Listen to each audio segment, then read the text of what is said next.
Okay, hey guys.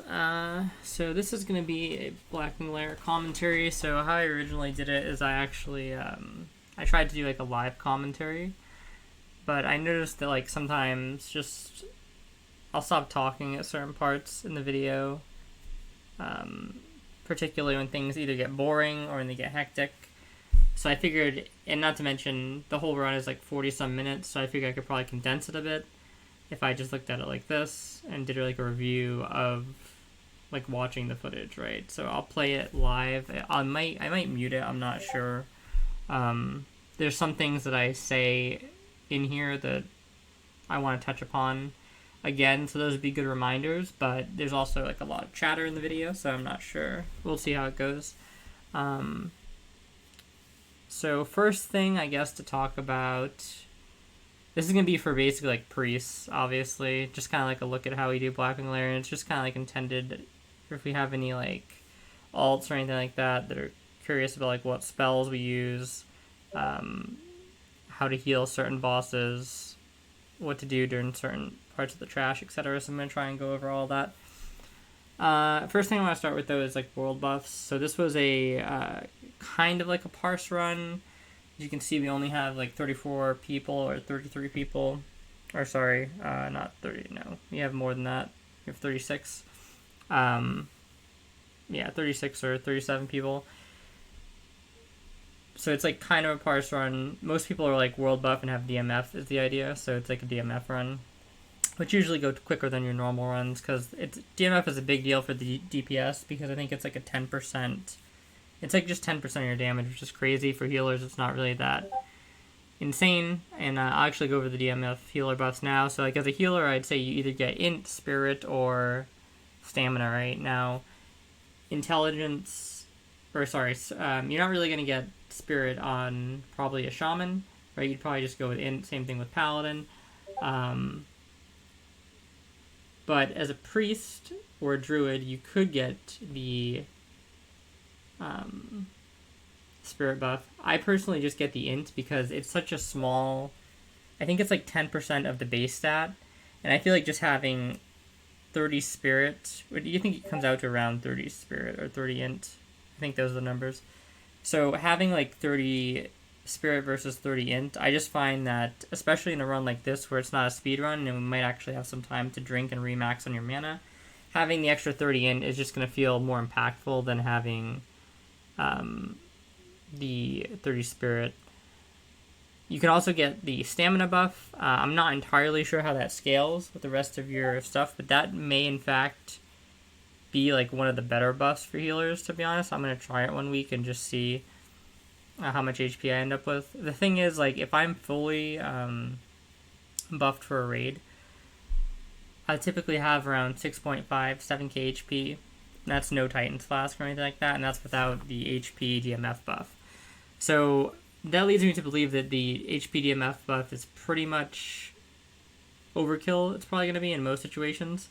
You're kind of even overbuffed, in my opinion, having all the world buffs in terms of HP. Like, as a healer, there's not really much that's going to kill you at that health pool unless something catastrophic goes wrong. And if something catastrophic goes wrong, then your risk of just anything bad happening to the raid goes up, right? So it's like the raid's probably wiping at that point.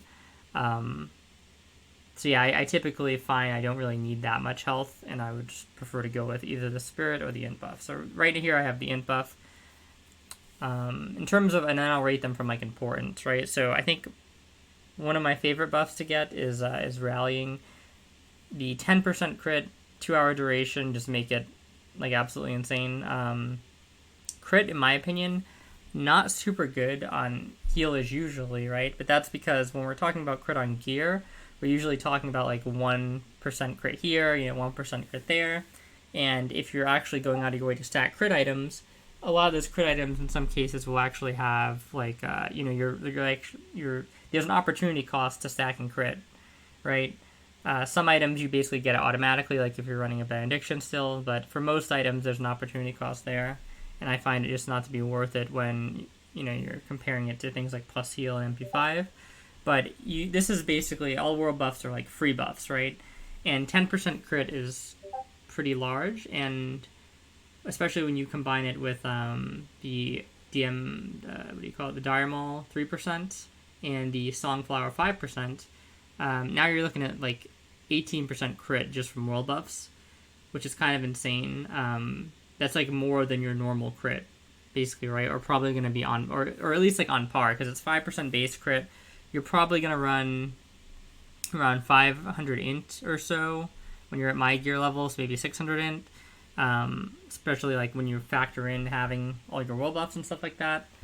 So that's going to add, I think it's 60 int to a crit, right? So if you have 600 int, that's 10 crit right there, 5 crit base, it's 15. If you have any talents, which is something I really don't spec into in my current spec, which I can go over as well, but it's not wrong to spec into that. Like, I know Princor, I think, is like 3 out of 5 of the crit talent, and that's just basically preference. So that's another 3 there, and then you have most likely some crit on your gear, especially if you're using things like Empowered Leggings, if you still have Benediction. So you can get around like 40% crit. And what the crit allows you to do when you have that much of it is basically allows you to down rank harder, in my opinion. And that's why you'll see me throughout this use a lot of like rank 3 flash, or rank 4 flash, sorry. And the idea there is that like if I were to cast a max rank flash with 40% crit, almost like half the time it's going to crit, right? And a lot of times if I'm just spotting with the heal, then a lot of that's going to be overheal. So it makes something like rank 4 flash really nice to spot with, because if it doesn't crit, you're still pretty much healing a lot of the target's health. And then if it does crit, you're doing much more minimal overhealing than you would with a max rank flash. And this type of like logic can be applied in other areas as well, but I think that it's most pertinent with the flash healing, because you want to be more using this when you're spotting, right? Because if you're actually like needing to heal a tank for a certain amount of health, you don't really, even at like 40% crit, you don't really want to be like needing the heal to crit, obviously, right? So you don't want to be like choosing your heal that you're healing the tank with based off of like, oh, I need this to crit to really be effective for what I need. So that's why I feel like it mostly comes into play, saving mana by using a lower rank for spotting and stuff like that. So yeah, Rallying Cry is my favorite buff, I think. Aside from that, it's like Songflower is really nice, but it's only an hour. I really like ZG buff, I think, after Rallying Cry. Just like the stat boost is really powerful. I don't think you really take advantage of the movement speed too much, because you already tend to have it on boots, because there's just not much of a better alternative chant on boots. You can get Spirit, I think, but it's only like such a minuscule amount that if you ever lose your buffs, it's not worth having the not having the movement speed, right? So yeah, I'd say Rallying Cry, ZG buff, Songflower, those are the order of importance for me. And then Rend is actually, I feel like, very underrated for healers. Like 10 MP5 is no joke. It's kind of like a partial, what do you call it? A partial shard of the scale. The problem is like Rend is just going to be harder to get nowadays in general. So I mean, people not having that buff that like don't absolutely need it, like melee or whatever, I can completely understand. Dire Maul is much more of like a survivability buff set, in my opinion. Obviously the attack power one does nothing for us, and then like the crit is pretty good, but at the end of the day it's just 3% crit, and the health is like really, it's like 15% of your stamina or something like that. That's what's going to allow you to reach like really big HP values. So when running something like Blackwing Lair, I would say it's not like super important. If you're going to do any type of speedrunning content, it's definitely good to try and have that buff, because it's just going to prevent you from dying, which dying in those types of things can have a cascading effect, because you have to look at it as not just you're dying, losing your buffs, losing some of your healing efficiency, but obviously like you're costing the rate and opportunity cost of having to res you, rebuff you, etc., which is much more of a pain than people realize, because even something like a spot for it costs a lot of mana and can't just always be like given out if somebody just like pulls a boss immediately after you've been rezzed or something like that. So yeah, that's the order of importance. I would say the world buffs basically go in, if you can't like get them all and stuff like that. Let's go into this. Oh, I'll talk about trinkets I use too. So I use Shard of Scale and Regiv Gem. I don't tend to use the on-use trinkets as much. I don't have the Priest ZG trinket yet. I know, bad Priest, right? I find it to be a little bit gimmicky, but it definitely has its uses in some fights. I don't use the. I actually don't have the Hakar trinket yet. I have the heart. I haven't turned it in, but I'm not in a rush to turn the heart in because of the fact that I have a Rejuve Gem and a Shard of Scale. And if I didn't have one of those, I'd probably go with like Dire Maul trinket and Heart of Hakar. I feel like Heart of Hakar is really good on Shaman. Zandalar Hero Charm is what I'm referring to. The thing Heart gives you. Really good on Shaman.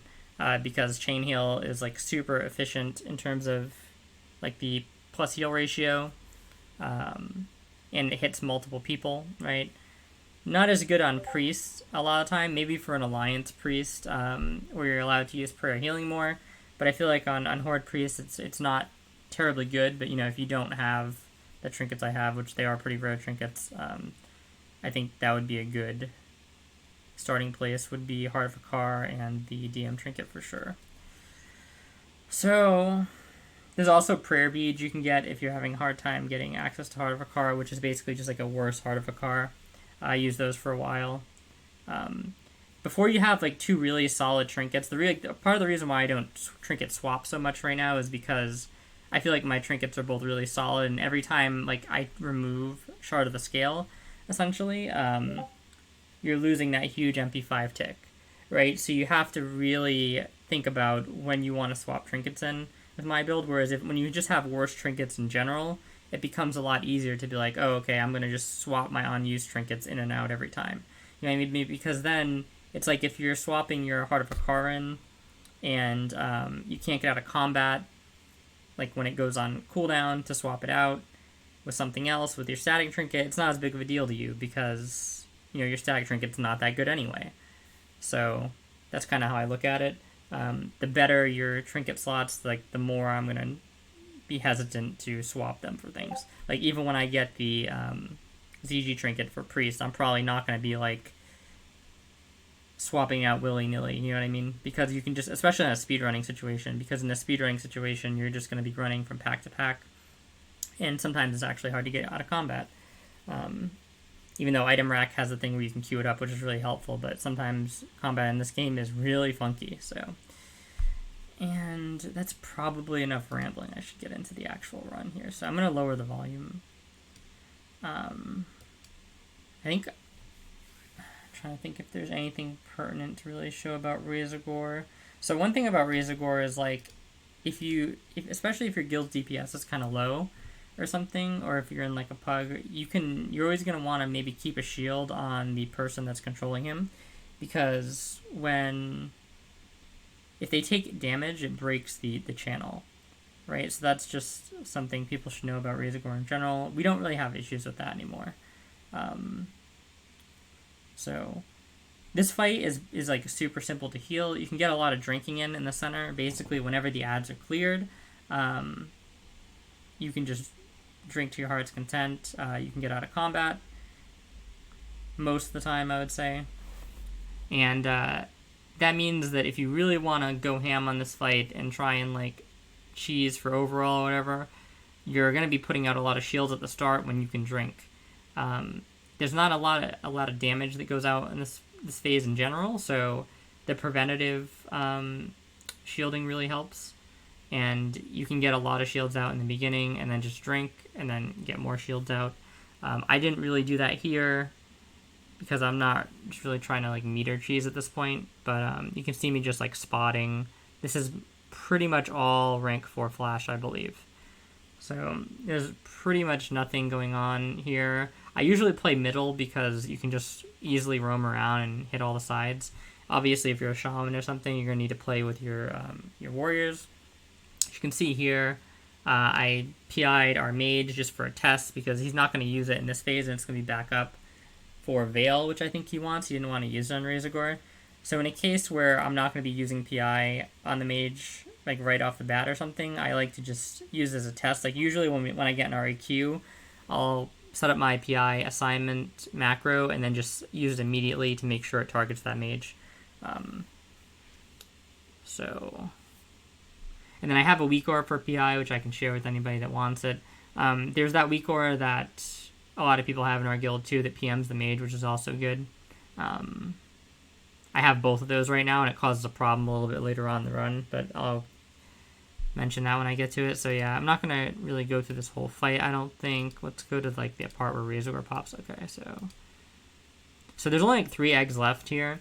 This is actually like a... See, I think I'm starting to shield people. So shielded Keffa. I'm just healing still. But this would be a good... If you really want to like, you know, make sure you protect everybody and kind of cheese a little bit here, you're just spamming power word shield. And then the idea behind that is you're just trying to catch people who potentially might be conflagged, right? Which is going to be the melee. So you shield the main tank, you shield the melee, and then you just kind of like watch for who's going to be taking damage. So you see, I'm starting to do it now. I think we just kill him too fast, really, for much to happen. He just melts. He has no HP whatsoever. Yeah. So, not really much on that fight. For Vale, for this stuff, what I actually normally do is I'll run all the way over here. I think I just noticed people were fighting over here and maybe got in the room late, so I healed them. But if there's anybody that's going to die on the stupid goblins, it's going to be because they sprinted over here, ran up the stairs so they're out of LOS, and they're getting destroyed up there while the healers haven't caught up yet, which I think is actually kind of happening on that side, but I didn't think that we were... I'm going to pause it for a second. I think I just didn't see them get over there and thought that the goblins had run off already or they killed them. So yeah, it's not... If as a healer, it's never a bad idea to like book it straight to that spot to just try and protect people who are killing the goblins there. It might be LOS. Vale is a pretty straightforward fight. Usually just have the boss targeted. I think I'm already starting to pre-shield here. Yeah, I think somebody trades me for loot, for off-spec loot. This is eating into my pre-shield time a little bit, but it's not a big deal. I normally start right at 24 seconds. The person, if you want to pre-shield the tank for this, which sometimes the tank will take quite a bit of damage off the pull, you probably want to pre-shield him first because his shield is going to get... So if you pre-shield, the shield lasts 24 seconds, right? And if you pre-shield the tank at like 22, 23 seconds, what's going to happen is you're going to get full value out of the shield because the boss is actually going to melee him, right? For a while, Whack Job, I feel like, used to always get threat at the very start, so I used to shield Whack Job first, and he would, so he wouldn't take as much damage right off the start, and the whole shield would get eaten, so you get value. But if I were to shield, like, random DPS warrior, like, if I were to shield, like, Sev here, right, at 23 seconds, then it's going to basically heal a little bit, right, because he's going to be taking some of the pulsing damage, but it's going to immediately fall off at that point. So in terms of the order you want to start shielding people in, it's the people that you think are most likely going to be taking damage, whether it's somebody who pulls aggro or somebody who is like obviously the tank. And then from there, you just basically spam shields out on whoever you can. So yeah, Essence of the Red. And that's why you can just spam immediately. Like, you don't have to worry about, you know, like anything pre-fight, because you know you're going to get all... Even if you're at like 20% mana, you're going to get it all back once Essence of the Red pops. So usually I just keep the boss targeted right off the start, and I'll just spam heals to make sure he's stabilized. And then, you see what I did there? I just casted a shield on somebody random, and I have the Power Word Shield cooldown up. So I'll usually spam the tank, then heal, throw a shield on a melee, and then ideally actually probably wouldn't be in a priest group. It would probably be like one of the shaman groups, because the priests have prayer healing, right? But, you know, it's just kind of like spur of the moment, you're doing things fast. So I just got a shield on him. Then I'll go back to using Flash Heal. Max rank, obviously, because we have basically infinite mana. And then as soon as the thing comes up again, I'm trying to basically shield off cooldown, right? Because I know the shield's always going to have value on this fight. Pets die in this fight if you have an opportunity to keep them alive. I'm sure the hunters appreciate it, but obviously, prioritize raid members, tanks above them. Got the PI off there. Not a bad Veil overall. If your group is taking heavy damage, you can actually definitely use prayer healing. A lot of the casters in our group, especially considering this is like a DMF week sort of pseudo speedrun, they're using fire protection pots and stuff like that. Our guild is like really good. Like everybody tries pretty hard about using consumes and stuff like that. So there's not a lot of damage that tends to go out in our caster groups, which means that you're just not going to get a lot of HPS in this group. And in this situation, I'm also in a group with another priest, right? So there's that. So 2 prayer healings going off, and your prayer healing can easily be kind of like knocked back a bit by just the ticking damage. Something to keep in mind. The one thing about using prayer healing is if your tank is like, our tanks are pretty geared, and Panzer's like a really good tank. He knows, like, he's very good about using defensives and potions and like last stand and shit to stay alive. But if you have a tank that's like getting crushed or something, or you just have like a tank that's just not very good at using his defensive cooldowns, you need to be a little bit careful about using prayer healing, because it kind of locks you into that 3-second cast. You're not locked in, obviously, right? You can cancel it, but people will get locked in mentally of like, I want to finish this cast, and it can kind of leave the tank a little bit vulnerable, especially if you get interrupted a bit, and it makes the cast longer, right? So here we have Essence of the Red, so I'm just spamming shields out on all the melee I can. I feel like melee here, you really want to get the Druid, Ilyena. He's already shielded. I think Prince probably got her. But outside of the Druid, who's running in to do the sleep, it's going to be mostly melee who are going to be taking a lot of damage here. So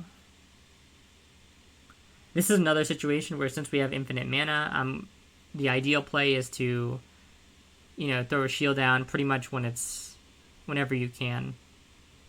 I'm not doing the best job at that here, but I'm kind of doing it. As you can see, it could be like more efficient. Although, like, our DPS just kind of destroys these packs. So at that, like, it's 20, like, the past, like, 20 seconds, the shields probably wouldn't have even been too useful, right? Because most of the pack is dead at that point. You're not going to catch as much as that random damage coming out. So we walk in here. What happens is we have healers that still need the boots, and so the call was just to run to Broodlord, and then I think one of our healers wanted the boots and accidentally, quote unquote, pulled the trash. So but our tanks were really good at picking it up, and we didn't have any pre-shields out for this, but we were able to get the hunter. Scared me right there, but other than that, we were pretty much able to get everybody stabilized, and it's pretty nice.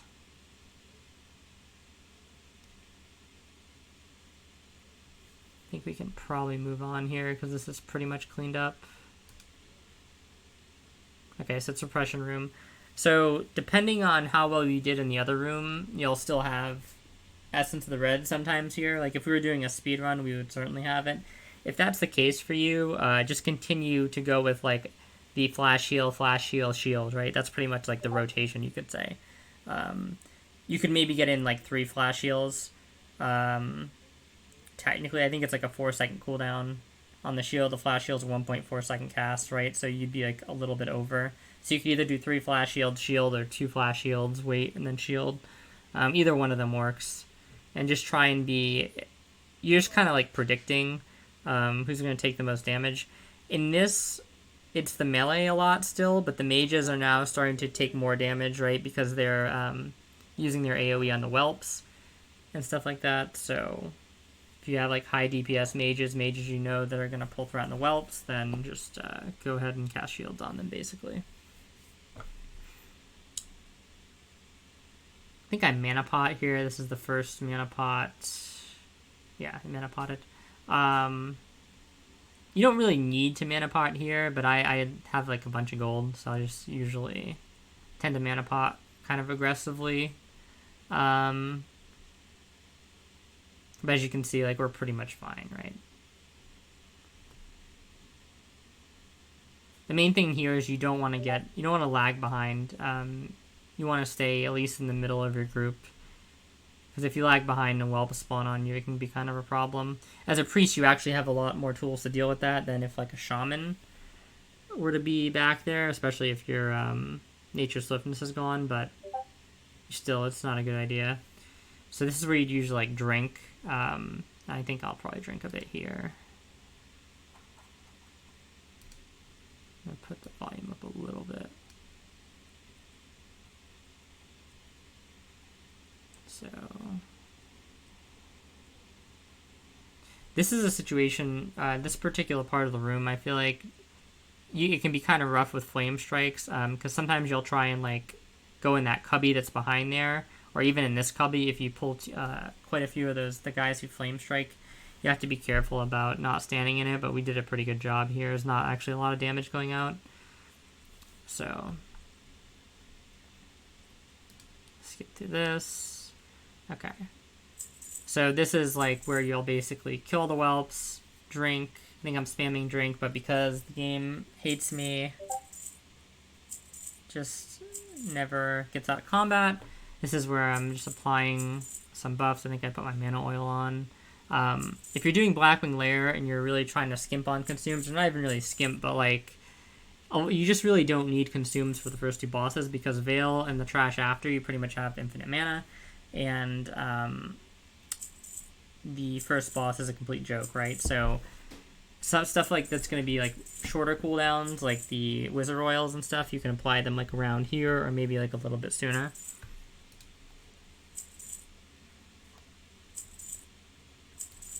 So I think they're pulling more whelps here for threat. Just drink straight through this. And then I think I start pre-shielding. I'm applying the Wizard Oil. Okay. Yeah, so I just start pre-shielding people here. And the reason why we're pre-shielding is for the knock.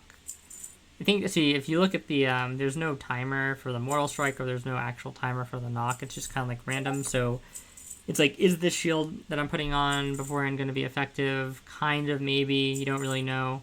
To be honest, probably shouldn't have pre-shielded the tank there. It's just a little bit of instinct, because it's just going to get eaten by his melees, and then he's going to have Weakened Soul on him for the Mortal Strike, right? At this gear level, it's not really a problem, and it'll probably fade before he even gets MS'd. But especially if you're in a... Okay, so he kind of knocked early there, so some of those pre-shields helped. I actually shield Zivix here, kind of a little bit of a mistake, because the damage already went out. And it's probably not going to... There's not going to be more damage that comes out on Zivix until the next knock. And at that point, he is probably going to be healed up, and the shield is probably going to be... the shield is probably going to be off already, right? So there's really no point in doing that. You're better off just like flash healing them up. Give me one moment here. Just in a Mara run. And I have to pay the guy before I walk back inside. I don't think he came out yet. So, honestly, Panzer dropped kind of low here.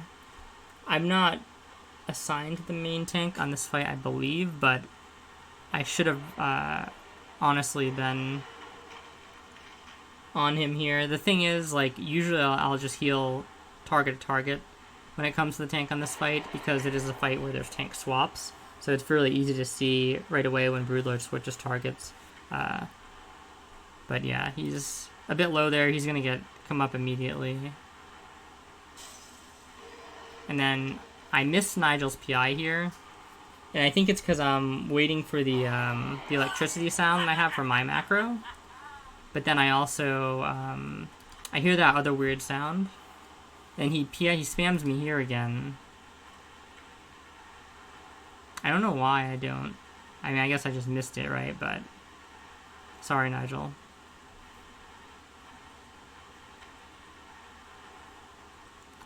PI does have like shorter range than some of the other spells, so like it can seem like it's not going off, and it may just be your proximity to the target. Where all the casters there are supposed to be in this group, right? So yeah, it's probably just my bad there. Like, I don't think he was out of range or anything. But typically how I'll do that fight is just like spam on the tank with target to target, and then I'll throw shields out on melee basically in anticipation of the blast wave. The main thing you have to be careful of, I think, is if the Mortal Strike kind of hits at any point where the blast wave hits as well, that's where people's focus tends to get split because they're trying to pop back up the people that are, damaged by the blast wave. But in reality, like, he's not going to blast wave for a while, right? So the tank really needs to be prioritized there, and I kind of messed up on that a little bit on this fight. Like, I wasn't immediately back to the tank after the MS came in, because you can kind of get the melee up at any point, right? And if the shaman are chain healing the tank, then they're probably just going to naturally kind of pop up.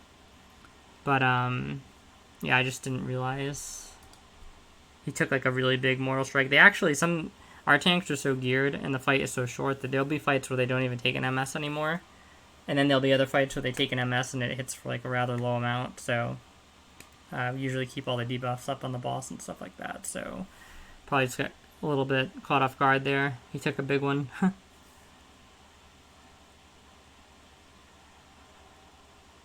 this is just spot healing. For these packs, depending on who handles the whelps in your guild, like obviously the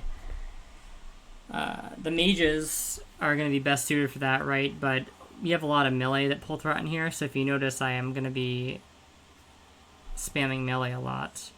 I didn't have a lot of time to get pre-shields out, but the ideal scenario here is we just start pre-shielding as many of the melee as possible, or mages that you think are going to pull threat. Early on in Blackwing Lair, the mages seem to get most of the aggro, and now it seems like it's a warrior problem, where warriors tend to get a ton of aggro, or they have to be in like range to hit the mob, so they're taking like firestorm damage. So now I focus a lot of my pre-shields on like warriors and rogues as opposed to mages, and maybe just kind of like I'll throw a shield on a couple mages that I think are most likely to pull aggro. But again, it's just kind of like a bit of a guessing game, right? Like, threat can be very temperamental in this game. And then you're basically, these packs I tend to use max rank flash shield because there's a very real threat of death for people in these packs, and they're not necessarily being rapid pulled, so you still have some time to drink, and you can use mana pots in between. Like, as you can see, my mana pot is still on CD. I don't know if that's the original one or not, but I'm just trying to pre-shield here. Usually what I'll do is, like, if we're out of combat, like, I'll do 2 shields, or like a shield, sorry, and then drink for the 4 seconds that the shield is ticking, that the cooldown's there, and then I'll shield again, and then drink again, shield again, and that's just a way to get a little bit of mana back while you're also getting shields out. If you're really low, like if you're at like 20% mana or something like that, and it's kind of like comes down to knowing your mana pool a bit, you're probably just going to want a hard drink instead of doing that. Because if I started this pack at like 20% and I didn't have a mana potion available, then it's going to be really hard for me to do a lot of effective healing in this pack, right? So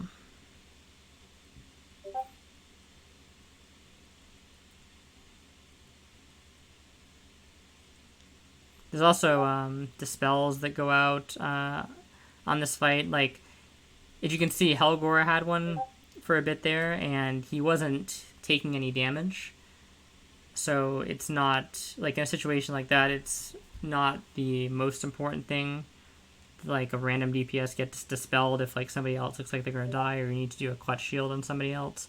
But you do have to be careful, and you want to, if you do have, like, the free globals, you want to get those off as quickly as possible, because if they get polyed, they'll still be able to take Rain of Fire damage, and just damage in general. I'm not sure if the poly resets threat in the other mobs, but I know that for sure, like, you can definitely just sit in a like a poly all day while the firestorm's on you, and that will kill you, right? So just want to be trying to look out for those.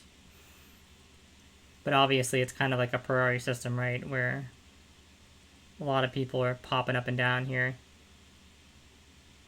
These packs are a little bit tricky because the aggro switches very quickly, and it's hard to know, like when somebody takes damage, if they're going to continue to take damage or not, right? Or if it's going to be ripped off by another person or something like that. These are probably the most reactive packs in the instance. Aside from, like, obviously you're doing some preemptive work by shielding, but other than that, it's pretty much just reactive and kind of instinct based on, like, what you think is gonna take damage. Okay.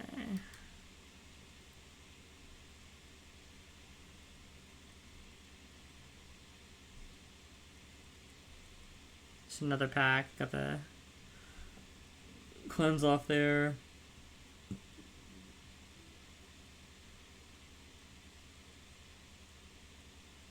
Camera angle is like not perfect, but you don't really, your positioning on these isn't like super important because you just need to make sure you're out of rain of fire basically.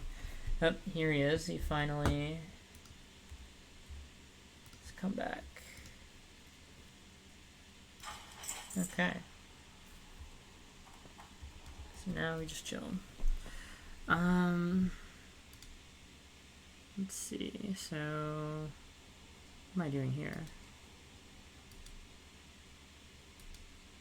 Oh, okay. Yeah, so just putting pre-shields on people. I'm putting the pre-shields on the mages because the mages and the melee are going to take damage, right? But the more buffer that the casters have before they actually start taking damage and it's not an absorb, the less pushback on their spells they're going to encounter. So that's why I try and shield up as many of our mages as possible here. As you can see, I have a lot of them shielded already going into the fight, and I'm 90% sure how this works is like the shield that's applied most recently is the one that takes precedent. So basically by having this shield on them, I'm saving their fire pot if they're running one, I think. I typically end up playing on this side of the wall, but it doesn't mean that before the poll goes live, you can't do something to help people on this side of the wall. So I try and help them out. And then I usually move like over here, I think, to make sure that I can heal the tank on the oops. Yeah. So I target the boss, and I'm over here so I can make sure that I can get some heals on Panzer, because sometimes this guy hits a crazy amount on the pull, especially if you pet pull these guys or something like that. They seem to like do the store attack bullshit, and then they'll just hit the tank like a truck all at once. So, and this has kind of been like an issue for at some points in our guild where we'll have people die here. So now I always try and like stand here and make sure there's always somebody here to heal him. I think on this side, in this particular run, I actually end up playing on this side of the wall. I think I'm assigned there. So yeah, I'm just healing him a bit. So we pull him back, and I realize right away that like he's not turned around. And I'm starting to get like a little bit sketched, so I'm kind of going to LOS. But then he turns back around, because like obviously the tank has to pull him back and then run through him again to turn him. But it just seems like it's taking a bit of like extra time at this point, so I'm getting a little bit scared. But then he turns around, and then he immediately turns back around, and then he turns around again, because he was on one of our DPS warriors, and now he's for a second there. Well, let's go watch that. Right. Okay. Yep. Hold on. That's the. So he's on Panzer. Panzer's about to run him back through now, but he goes on to Whack Job, so he stays facing kind of this way. He turns back around. Then, so I see he's on so there's a split second here where he's on Panzer again. Hold on. He's on Whack.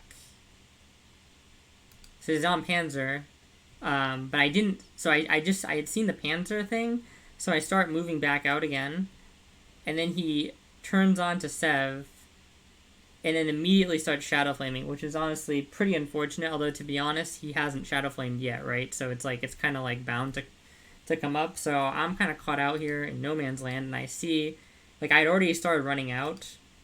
And then I'm like, oh, the Shadow Flames channeling, but I'm realizing he's still in front of us. And then we all just get destroyed. So, yeah. Unfortunate there. I have the Shadow Flame, just get hit by the Shadow Flame, and I have 6 stacks. So I think I'm pretty much SOL right here, but I try and get to the wall. I have Weakened Soul on me, which is not good, obviously, because I can't shield myself. So I just immediately LOS behind the wall, and at this point I just know my priority has to be to heal myself, because otherwise, like, I'm going to die and I won't be able to heal anybody. So luckily I think we have people on the other side healing the tank right now, but then... So if you notice, though, like, my first thought is after I got 1 heal on myself, I'm like, okay, like, but are people going to be healing the tank because the raid's just completely destroyed? You know, people might be panic healing the raid. And I don't really know what the situation is on the other side of the wall. So I immediately run back out to heal Panzer. And I get some heals on him, but, you know, unfortunately I reset my stacks, right? Or I don't reset them. They reset with the damage number. So now I'm at 8 stacks, 25% health. I did get some heals on the tank, which was good, which may have helped to keep him alive. But now I have to go back to the wall, right? So I just hard run back to the wall and just spam myself. And now I'm just trying to find people. Because Panzer's not taking a ton of damage. I jump out to shield him because I see him take damage again. I don't really want to do that because, again, I need my stacks to drop because they're high. But the tank needs to also stay alive. And my health is like... My health is okay now. Like, it was really bad before when we first got hit with the breath. Considering I had the 6 stacks. But now I'm at 64%. And I'm at really high stack count. But I know that I can take like a tick or two. So I just jump back out and try and get some heals on Panzer. Probably going to take more stacks here. And then I'm going to... Yeah. And then I just try and hard LOS behind the wall. The boss is almost dead. You can actually keep yourself alive with a pretty high amount of stacks. Okay, so that was a scary boss.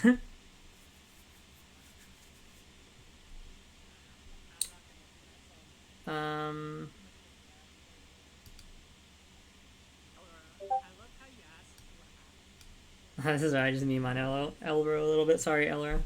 But it was so funny because it's like, she's just like, what happened? And the shadow, like, it was clearly just a shadow frame destroyed everybody. So these packs, they're like the heavy hitting Drachnoids that do the stun and the spinning. Basically, I pre-shield the tanks here because sometimes what'll happen is the tank will go in, they'll get aggro on multiple at once, and they'll just get destroyed. So I feel like it's nice having that little bit of buffer. And the problem is that, like, if you wait to reactively shield them, then you incur the GCD, right? So it sucks that maybe they don't get as much, like, threat generation on the pull, but I feel like it's just safer overall. And to be honest, people really shouldn't be laying into these immediately anyway. They should be kind of letting the tank get a bit of threat, so I think it's worth having the pre-shields here. Because, like I said, if I don't pre-shield, then I have to reactively pre-shield. I can't heal for like another like second and a half or 1.25 seconds, whatever the GCD is. Whereas if I have the pre-shield out, I can immediately start like tunneling flashes on them. So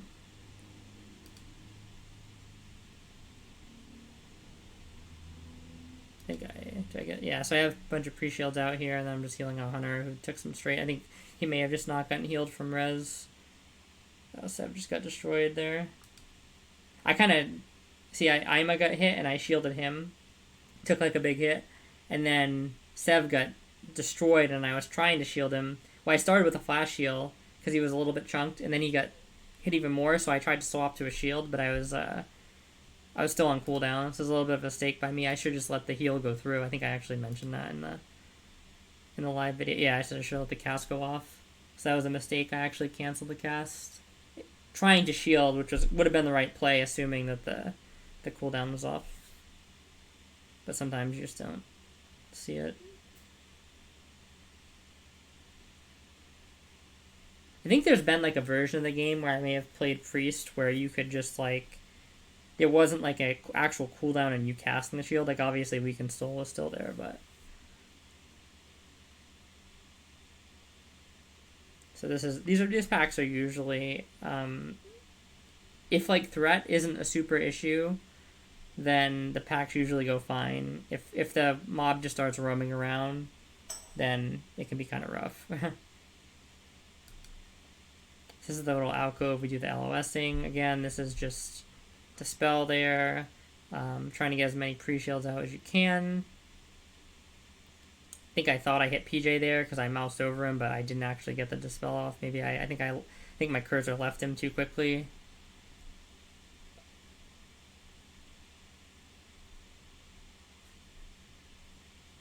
And I'm just saying here, like, you know, there's so much damage that goes out, especially on the melee, that if you're casting, like, let's say somebody gets chunked, you're casting, and they pop back up. Sometimes it's worth it if you think that they're in a position they're probably going to be taking a lot of damage, just let it go through, because they're most likely going to get hit again, and they'll just get instantly popped back up, right?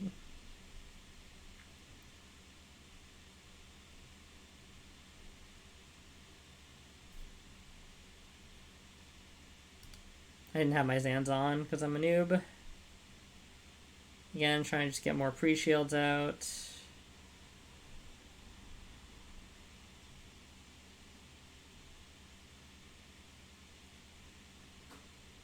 I think in here I'm just explaining about why you heal the warriors over the mages, because you can see the warriors are the ones that took the brunt of the punishment there. And then I Divine Focus. Oh, no, wait, hold on. Oh, yeah, so Hour got polyed, and I Dispel him. And then I Divine Focus to heal somebody else, but I seen he got polyed again, so I just used it on him. So Hour got a Divine Focus polyed cleanse there, which is, like, literally so bad on my end, but at least he's cleansed. Warrior P kind of got decimated there because I think if we go back... Let's see. Okay, so this is the start of the pull. So Whack Job's getting hit. I shield him. I see Kinson starting to take damage, and there are tank. Oh, this is the other pull. I'm retarded. The video is so long that when you... Okay. Let's watch that back. So... Civics. Kinson's getting railed, and I'm just trying to heal Kinson, and he just dies, right? So... That's sometimes what's going to happen on DPS. Like, when you have somebody, especially like a tank, that's just getting blown up here, your attention's obviously going to them. And if you happen to, like, pull threat on something else at that time, unfortunately, you're probably just going to die.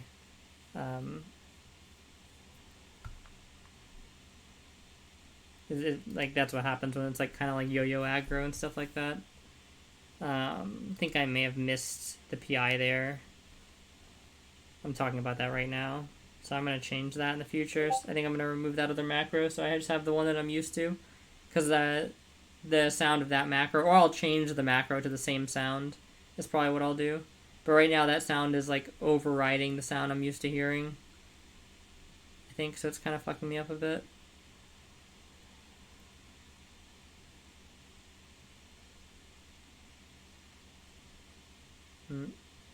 Can't cleave there.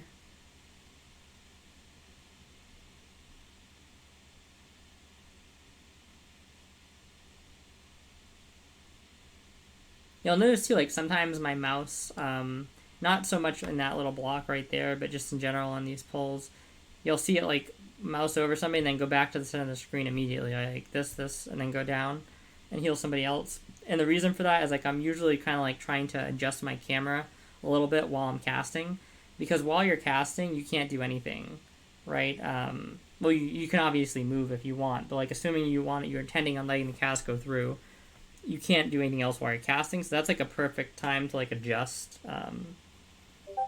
Like you're kind of get like a view of the fight, you know what I mean? Like, so try and change your view, see what's going on, plan for like what you're gonna do next is while you're casting, because while you're casting you can't do anything else. So that's typically when I try and observe what's going on in the raid, whether it be mechanics, positions of other players. Like where the goblins are, you know, I might happen to see that they're targeting somebody or something like that. So that's why you'll see like my mouse just kind of go back and forth in the screen there.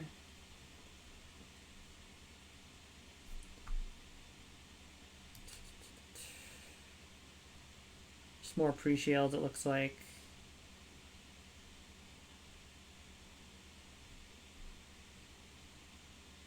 Mages taking some damage. Yeah. I don't think there's anything super important there. Okay, so we're pulling these. I have no mana. These you can kind of get away. Like if they're going smooth, you don't need a ton of mana for them typically, which is why I don't mana pot here right away. Especially like, yeah, right off the pull there, nobody even took a lot of damage. So.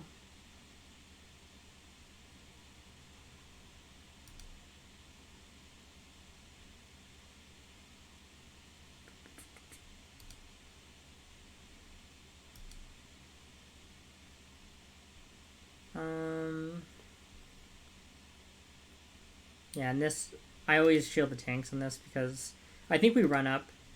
But yeah, if you do any sort of strategy where you pet pull or anything, you definitely want to have pre-shields on the tanks because, like I said, the store attack bullshit. I guess I ruined at some point. I think I ruined during that Draconoid pack, maybe? I don't know. This you basically just cancel cast, and then you try and see. I try to let the heal go through with the cast bar and the Shadow Flame. Got the PI off this time. That was too... I should have canceled that earlier and then recasted it to line up better.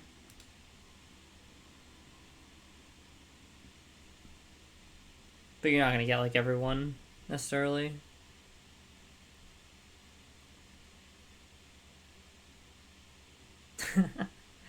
That was funny. That would have actually lined up really well if it would have hit the tank, but it hit the raid. So, but that was the blood sacrifice we needed for DFT, so no big deal. Just trying to res people here.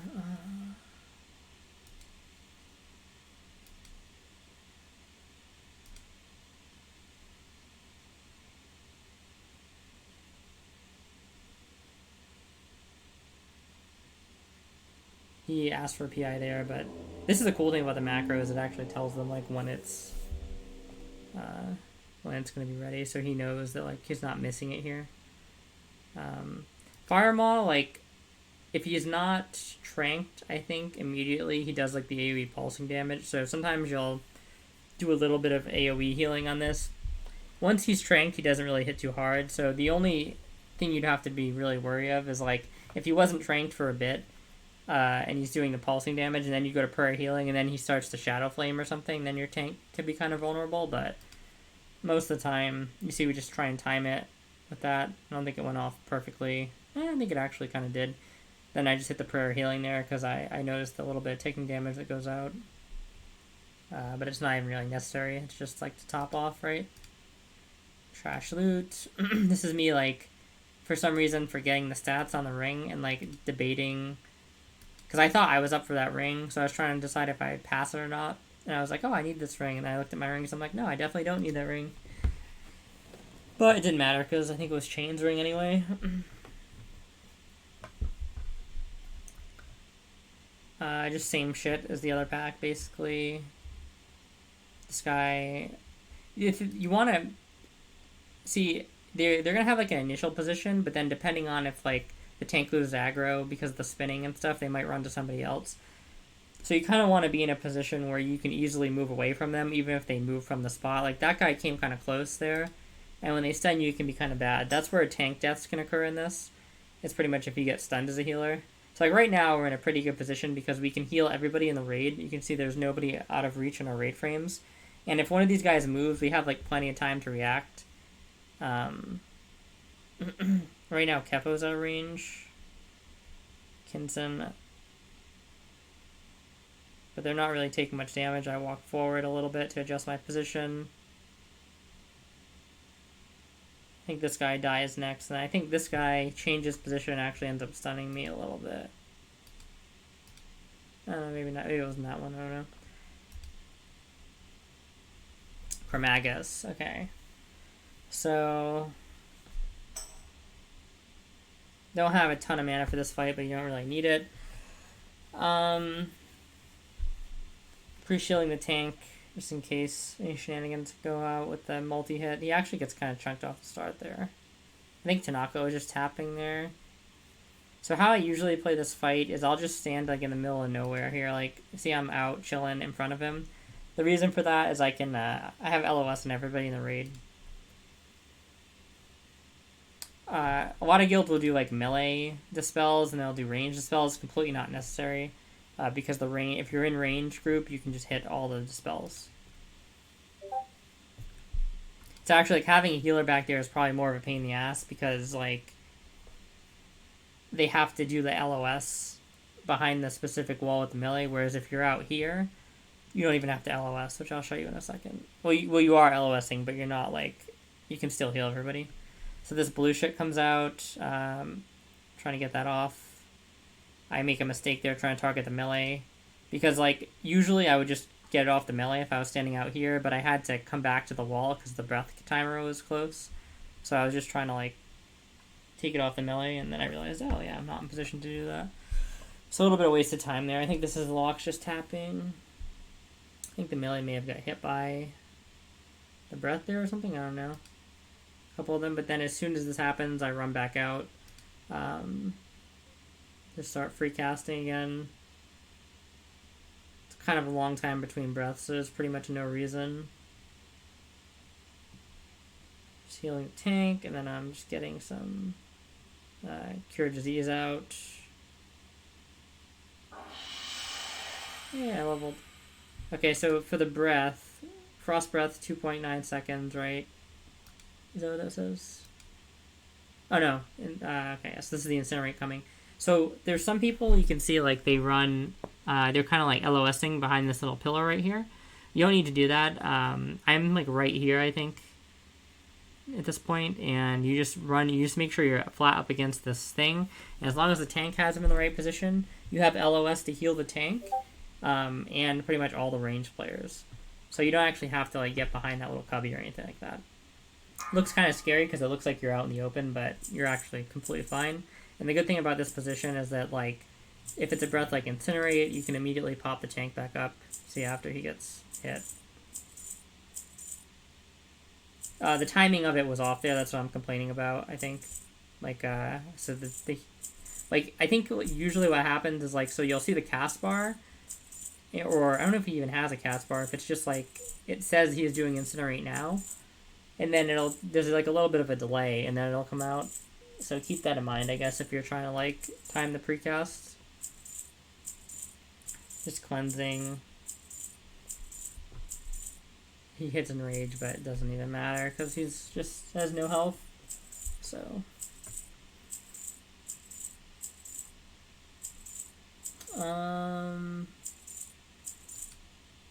pretty decent loot tonight. Nefarian.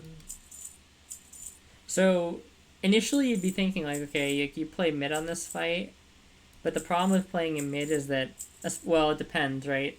If your guild has like slower DPS, or they tank the Draconoids, I guess, so they're out here, playing mid is fine. But like we tank the Draconoids basically inside the cubby, and that means that if you're playing mid, you can't like actually heal the people who are most likely to be taking any damage at all, which is the tanks, because most people don't take any damage. Nefarian just AoE Shadow Bolted that group. I forget why, like what triggers him to do that, but he'll occasionally do that. And Zag just, I think, put it back up with a prayer healing. So I'm just like complaining about Zag getting the HPS from the prayer healing here. Like, why didn't you Shadow Bolt my group, Nefarian?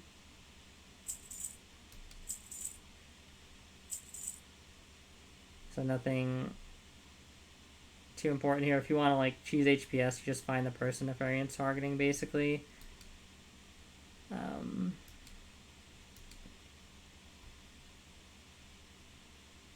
So we're getting like 6 kills remaining, so I'm starting to peel off a bit here because it looks like my side has things under control. I'm still in a position where if I really need to, I can kind of get back into LOS of those people. But now I'm closer to being an LOS of the tank.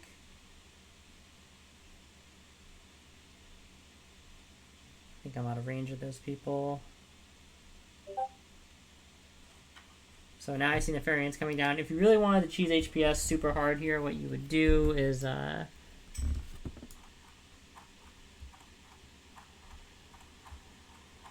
1 second, just running out of the instance here. You would basically get out as many pre-shields as you can, like preferably like 26 seconds or 24 seconds before he actually... It's kind of like right before he lands where he does the Shadow Flame. Even if you have the cloak on, the Shadow Flame still does a bit of damage. So...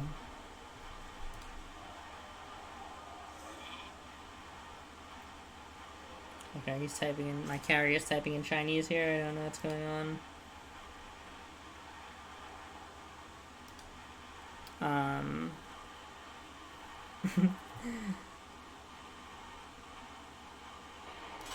Hold on.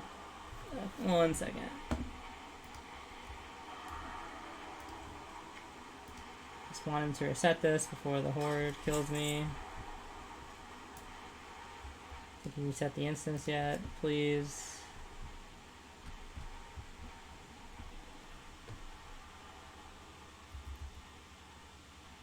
I think he did. Yeah, alright, well, I'm just gonna watch this until I see him walk away, and then I'll try and get back in the instance. I will say, so the main thing is, like, people are gonna be taking a bit of damage after the little Shadow Flame, but it doesn't really matter. Just focus on keeping the tank alive, and then, like, once the tank is, like, stable like this, like, he's got a ton of health, not damaged at all, it's not Warrior Call or anything, so then you can kind of just get to, like, spotting the people that are injured a bit and to reset. Okay. I think that's what he meant. Okay. Yep, okay.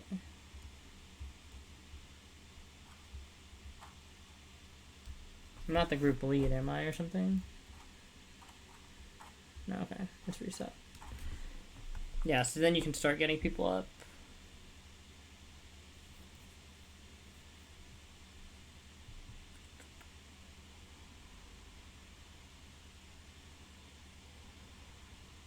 Hit him with the PI. For positioning here, I'm probably a little bit too close. You want to stand, like, you can stand, like, right where... Who is this? My quality is, like, low right now.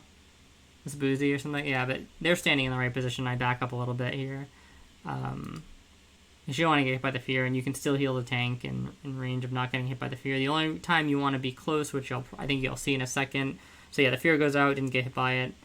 You want to save especially if you're undead. Like, you don't want to just have to use your Will of the Forsaken, like, willy-nilly there.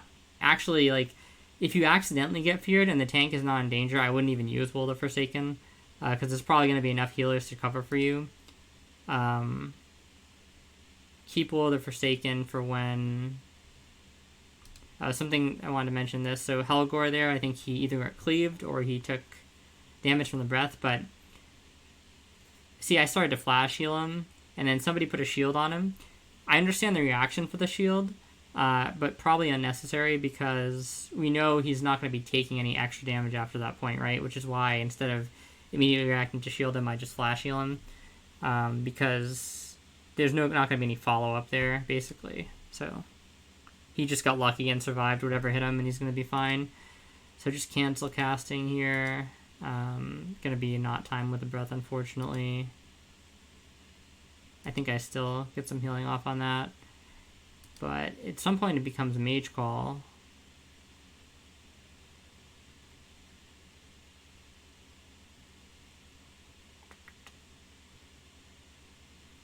Okay, another fear goes out. Oh yeah, I was actually kind of bad there, and I don't know if it was mage call yet.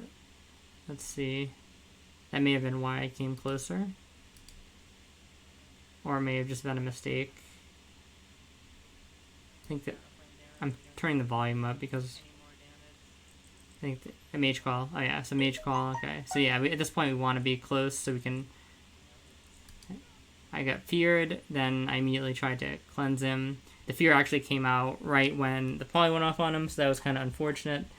But yeah, that's where you want to use your Will to Forsake in the fight, is to immediately break the fear and get the cleanse on him. I don't know if I got it or somebody else got it, but we got it. The other thing you want to be looking out for here is cleansing the other priests. Because, and then I get cleansed immediately after, trying to go back on the tank. That's a really good cleanse. Because if all your priests get cleansed, you're basically kind of fucked. Trying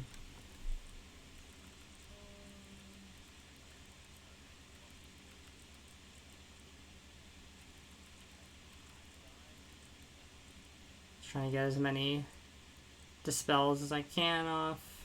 You guys are lucky. And that's pretty much the fight. You get priest call right at the end. But yeah, so that's pretty much the whole instance. Trying to think if there's anything else.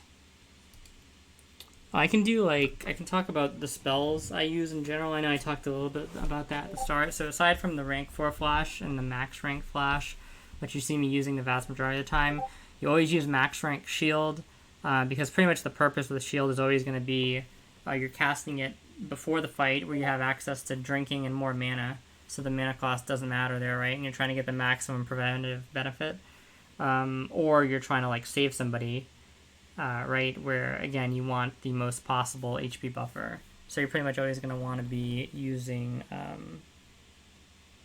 the shield max rank. I use heal rank 4 primarily for like my heal and greater heal are on the same. You can think of them as all like on the same continuum, right? Because they all have a 2.5 second cast time, and it's just the actual base value of the healing that's different. I believe they have the same coefficient as well because the coefficient's based off the cast time. So it's like 0.84, I want to say, or 0.85. So they scale pretty well with plus healing. And I find that rank 4 heal is just, especially at my amount of plus healing, is pretty fine in most situations. I think I have a rank 2 greater heal on the bar, and then I have like some other ranks. I think I have a rank 3, don't use that too much. I have a max rank that I just basically have on there to use with Divine Favor or whatever this is. The thing that gives your heal free and gives it 25% crit or whatever. And then Renew, pretty much don't use Renew much at all. I think that the best time to use Renew, hold on, I'll let this play a bit and see if the loot, that was a reaction to Locomir. Okay, so see this like weak aura tells you like this is the average mana of all the healers in the raid. And if that is like, the best time to use Renew is like when the raid's taking a lot of damage and the raid's mana is kind of low, because otherwise it's just going to get sniped by like Chain Heal or Prayer of Healing and stuff like that, or even just like spot flashes. But if the raid, like there was Major Domo was a big place I would use it early on in MC, because the fight would actually last kind of like a reasonable amount of time and a lot of damage would sometimes go out. So by the end of the fight people were kind of and I would just toss a bunch of like rank 5 renews out. Casting the highest rank one is like, it just takes a ton of mana, right? So I would use rank 5, and it's a super mana efficient spell because it scales 1-to-1 with your plus healing. So it's not that it's like a terrible spell, and that's why I still go 3 out of 3 improved renew in the event that I want to use it. It's also really good in 20-man sometimes in pugs, where people aren't going to have, or 5-mans. 5-man especially, because you're the only healer, so you can control all the healing in the 5-man. 20-man, still pretty good a lot of times, but like it's like really good on the if the captain dies and the second boss in AQ 20, you don't have that heal. Renew kind of like appraises that thing that just trickles in a bit of healing, so that you always stay above the threshold where you'll be one shot. So in fights like that, it's pretty good in the smaller settings, but it's really hard to use effectively, I feel like, in raids. Because there's just not a lot of rot damage that goes out in Classic WoW. I think the only fight where there's going to be a lot of that is like Sapphiron. Whereas like compared to like Wrath of the Lich King, there's like a ton of rot damage everywhere. So Resto Druids and stuff like that are OP as fuck. And HOTS in general. But Yeah, that's pretty much the healing spells. Obviously, you use your cleanse and your like both of your cleanses you used. PI, inner fire, whatever this thing is. I keep saying inner fire. It's not inner fire. Inner fire is the armor thing. Inner focus, I think it is. But yeah, I think that pretty much covers the spells. You don't use any of the lesser heals, which is, I think they're all below rank 20. And if you didn't, or sorry, level 20, and anything below level 20 has like a reduced healing coefficient, and most of the time you're probably not going to want to use it. I think the only exception is like rank 3 heal on the druid, because rank 3 heal on a druid is a 1.5 second cast time, which makes it inherently different from the rank 4, which is a 2 second cast time. That's counting in the 0.5 second reduction of cast time from the tree. So the reason why you might use the rank 3, even though it's like below level 20 on the druid, is because it kind of makes it more akin to like a flash heal. Oh, sorry, it's actually a 2 second cast time. 2 second versus 2.5 second cast time. That's what I meant. But yeah. But in the case of priests, like your first 3 lesser heals are just too weak. So, some people also use rank 1 flash. I find that it's just like, it doesn't put back enough. But, I mean, you can try it out if you want, see how you like it. Use that in place of the rank 4 for spotting if you're having trouble going or something like that. In terms of the build, I run pretty heavy MP5 setup. I don't want to pull... I would have to make a gear set right now, which would take more time, but I'll just tell you my gear. So I think in this video I was using Halo of Transcendence, but I use the... I use Dawn of Garbados now. Obviously, use the ZG enchant on it. For the neck, I just use Amulet of the Shifting Sands.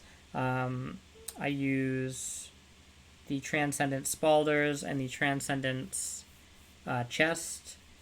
And then I think after that, it's like what? Bracers, right? I use... I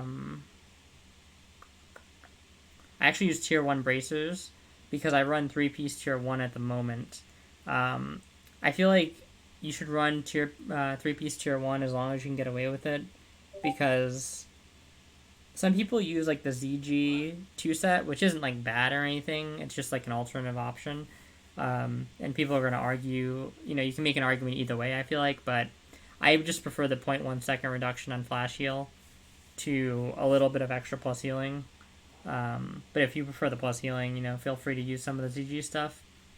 But yeah, that's why I use that. And the tier 1 bracers are actually really good. They're, in my opinion, like kind of better than the tier 2 bracers, but I'll eventually have to use the tier 2 bracers for the set bonus. Gloves, I use tier 1, and then belt, I use tier 1, so that's the 3-piece tier 1. And I feel like the belt is honestly pretty good, and the gloves. Those are like the 3 strongest pieces probably anyway. So and then what was I gonna say? So it's belt after that, I think, which I use. Oh yeah, tier 1 so gloves, belts. Then pants, I use tier 2. I personally don't like sacrificing the MP5 on the tier 2 and the int for the like 30 healing or whatever on the empowered leggings. On a shaman, I would do it all day. I don't think the crit really adds anything, because I talked in the start of the video about crit being kind of good, but it's the fact that you get it from world buffs, right? Like, and the thing is, you're already getting so much crit from world buffs that it's like, you're like, how much extra, like, is the 1% crit or the 2% crit or whatever from the pants really going to be that significant in the overall scheme of things when you're getting 18% of your crit from world buffs and like basically the other 15% or whatever from just your character kind of like existing with the base crit and the base like intellect scaling with the crit. In my opinion, it's not really going to make much of a difference. So if you're using those pants, it's pretty much for the plus healing. And I just find that a lot of the spells I'm using just aren't benefiting a ton from the plus healing anyway. So I'd much rather have the MP5. and it makes it easier for me to put in other good items into my set while still retaining my 3-piece tier 2, which is very important. So again, I use the tier 2 shoulders, the tier 2 chest, and then the tier 2 pants. The boots, you can swap between... people give Shimmer and Geta, like they think it's like a trash piece of loot, but the reality of it is that 12 MP5 is like super strong, and I feel like the boots are probably better on Shaman overall than Priest. When I made my list, I kind of underrated Shimmer and Geta a bit, and I overrated, I think, the Boots of Pure Thought, but they're definitely not bad to use. Even using a very conservative, like, 6-to-1 ratio of, like, 1 MP5 to 6 healing, you'll, like, notice right away that the boots are hyper competitive just in that aspect, right? So they're very similar boots. I just prefer the MP5 because of the types of spells I use on, like, any type of speed running or anything like that, or I know I'm not going to be drinking, getting a lot of casts off. If it was a run where I was going to be at max mana a lot, the Boots of Pure Thought would be, like, unequivocally better, right? So I would say Boots of Pure Thought are kind of more of, like, a progression-orientated thing, whereas where you're going to be kind of more slow and methodical, whereas the Shimmer and Geta are kind of really valuable in terms of, like, speed running and stuff like that. Trinket slot, I already mentioned that at the start. And then weapon, right now I'm using the Lily for the AV offhand, and the Scepter from AQ20. The AQ20 Scepter is going to be hard for a lot of people to get, especially on like an alt preach or something, because it requires Exalted. I would just stick with Benediction, most likely.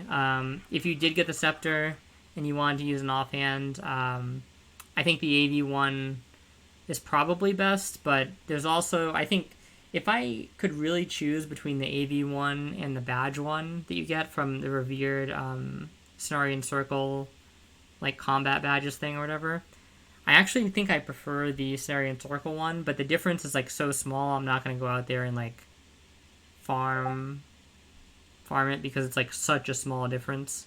And honestly, a lot of people still think that the book from AV is better. But if you don't feel like grinding AV rep and you still want a really good offhand, I feel like that one's really good. It's like, I think it's like 20-some healing. So it lacks a bit in healing, but it has like a massive 8 MP5 and int on it, which is kind of crazy. So I think overall I'd probably prefer that one until I get Satura's thing, but it's not really worth it to do, right? Because it's basically the same item with just a different stat distribution. And both of them are pretty damn good. So whatever one you have, I would just use it. And then I think I'm next up for Regalia. So I'll probably end up having that before Scepter. Regalia is like a super underrated item in my opinion. The MP5 on it is huge. The thing is, like, when you have the Cthulhu Mace and the Satura's Might or whatever, that's when it starts to look a little bit lackluster, because I think it's like, how much is it? 4 MP5 on the Scepter, and then 6 on the Satura's Might, I think. So that's 10, and then you compare that to the MP5 on the Staff, which is like 14, I think, or 15. So it's like you're losing like 4 or 5 MP5, and you're gaining like a massive amount of healing, right? Because the Scepter actually has 40 more healing than the Staff, and you're not even counting the offhand at that point, which is another 50 healing. So at that point, it kind of blows it away. But if you're just using like the Scepter with the AV offhand, then you get no int from the offhand, and you get no... you only get 3 MP5, I believe. You still get a lot of healing, which is nice. So the healing is high, but now all of a sudden you're at like 7 MP5, so you're basically half the MP5 of the Staff, and you don't have like a ton of int with that combination either. So the thing is, like, the Staff doesn't give a ton of int either. Like, so I think you're only positive like 6 or 7 int. If the Staff gave like 30 some int it would be much more in the realm of comparison to the Scepter with the AV offhand, I feel like. But given that it doesn't have a lot of int, I would still say that the Scepter and the AV offhand is better than the staff for sure. And yeah, so that's just a little weapon stuff, like theory. That's my thoughts on the weapons situation for Priest. I think that's pretty much it. This video is probably already longer than the original video, which wasn't really the point, but I'll just timestamp it and we can go from there. So, trying to think if there's anything else. I can just put it in another video, I guess, if I want. But yeah, so that's the commentary for that Blackwing layer. If anybody has any questions or anything like that, just feel free to PM me. Hope this may have helped some people, like maybe some of the alt priests and stuff like that, because I've gotten some questions on, if people bring their alts to Blackwing layer and stuff. Just questions about the class in general. And obviously I still don't mind answering questions, just like one-on-one through Discord or whatever, but I figured I would make this if people wanted to watch the gameplay and see how I play a Blackwing layer. Because that's primarily the content that the alts are going to be in and stuff like that. So yeah, thanks for watching and see you guys.